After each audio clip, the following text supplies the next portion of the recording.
নমস্কার বন্ধুরা, মেঘার সাথে বাঙালিয়ানার আরও একটি নতুন পর্বে আপনাদের সবাইকে স্বাগত। হজমির সাথে আমাদের জেনারেশনের ছোটোবেলাটার অনেক স্মৃতি জড়িয়ে আছে। এখনকার জেনারেশনের বাচ্চারা যে স্বাদে সম্পূর্ণ বঞ্চিত। যাই হোক, আজ এই হজমির রেসিপি আপনাদের সাথে শেয়ার করছি। আর এই হজমি আমি কাঁচা আম দিয়ে তৈরি করে দেখাবো। এখন তো বাজারে কাঁচা আম ইজিলি অ্যাভেলেবেল। তো আমি এখানে দুটো বড় সাইজের কাঁচা আম নিয়েছি। আমগুলো ভালো করে ধুয়ে এখানে একটা থালার মধ্যে রেখেছি। এই দুটো আমের টোটাল ওজন 400 গ্রাম মতো আছে। একটা ছুরি দিয়ে প্রথমে আমের মুখগুলো এভাবে কেটে দিতে হবে। তারপর আমগুলোর খোসা ছাড়িয়ে নিতে হবে। বটি, ছুরি যাতে আপনারা কমফোর্টেবল সেটা দিয়েই আমের খোসা ছাড়িয়ে নিতে পারেন। আমি এখানে একটা পিলার ব্যবহার করছি।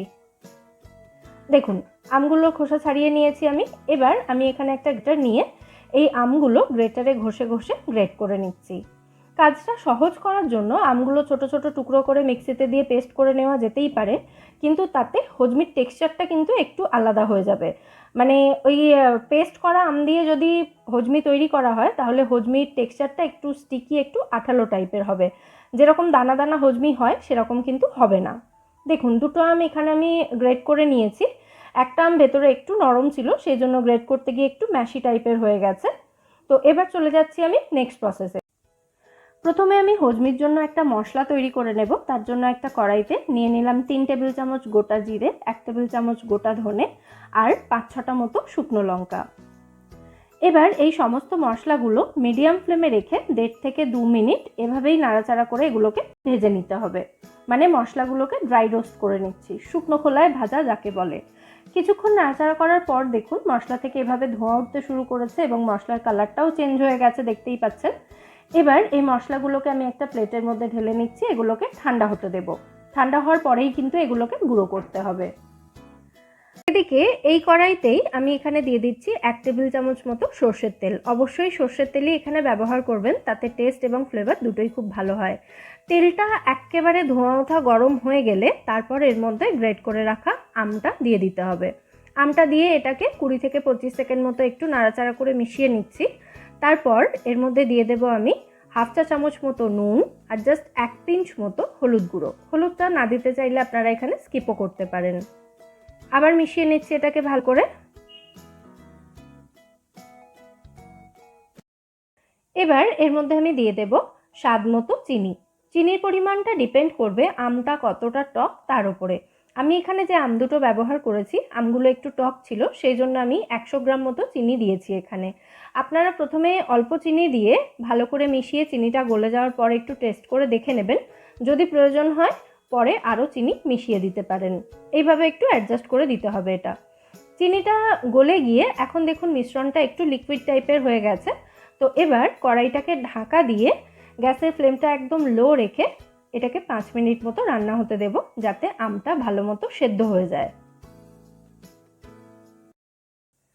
আর এই সময় ভেজে রাখা জিরে, ধনে, শুকনো লঙ্কাটা আমি গুঁড়ো করে মশলাটা রেডি করে নেব। এদিকে 5 মিনিট হয়ে গেছে। এবার আমি কড়াইয়ের ঢাকনাটা খুলে মিশ্রণটা আবার একটু নাড়াচাড়া করে দিচ্ছি। আমটা এখন খুব ভালো মতো সেদ্ধ হয়ে গেছে। আম সেদ্ধ হতে খুব বেশিক্ষণ সময় লাগে না, 4-5 মিনিট কিন্তু যথেষ্ট। আমটা সেদ্ধ হয়ে যাওয়ার পর এবার আমি এর মধ্যে দিয়ে দিচ্ছি 1.5 টেবিল চামচ মশলার গুঁড়ো, যে মশলাটা আমি তৈরি করে রেখেছি। আর এর সাথেই দিয়ে দেব স্বাদ মতো বিট নুন। নুনের পরিমাণটাও কিন্তু অবশ্যই যে যা স্বাদ অনুযায়ী অ্যাডজাস্ট করে দেবেন। সমস্ত উপকরণ ভালো করে মিশিয়ে দিচ্ছি। এর মধ্যে আর অন্য কোনো উপকরণ কিন্তু দেওয়া বাকি নেই, সমস্ত উপকরণ দেওয়া হয়ে গেছে। শুধু নুন, মিষ্টি এগুলো একটু টেস্ট করে দেখে নেবেন, যদি প্রয়োজন হয় একটু বাড়িয়ে দিতে পারেন। সমস্ত উপকরণ ভালো করে মিশিয়ে এই মিশ্রণটাকে কনস্ট্যান্ট নাড়াচাড়া করতে করতে এটাকে একদম শুকনো করে নিতে হবে। আর এই সময় গ্যাসের ফ্লেমটা লো এবং মিডিয়ামের মাঝামাঝি রাখতে হবে।